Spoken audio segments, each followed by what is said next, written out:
સ્ટાફના માણસોની સહાયનીય કામગીરી સામે આવી। અગાઉ ચોરી થયેલ તુફાન ગાડી સાથે 2 ઈસમોને પકડી પાડી વધુ તપાસ હાથ ધરી।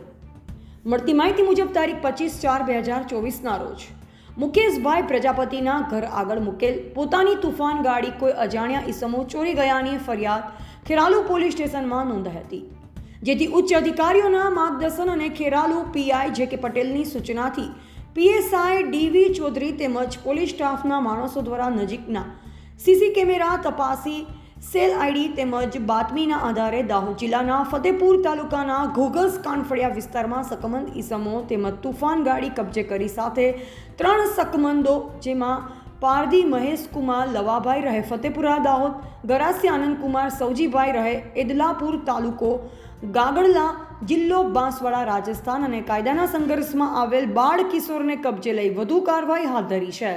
ત્યારે ખેરાલુ પોલીસની આ સહાયનીય કામગીરીથી આમ જનતામાં ખુશીનો માહોલ જોવા મળ્યો અને ગુનેગારોમાં પણ ફફડાટ ફેલાયો। હવે ખેર નથી, ખેરાલુ પીઆઈ જે કે પટેલની પણ કામગીરી બિરદાવવા લાયક છે, જેમને રથયાત્રા તેમજ ચૂંટણી બંદોબસ્તમાં પણ કામગીરી કરી તે ઉડીને આંખે વળગે તેમ છે।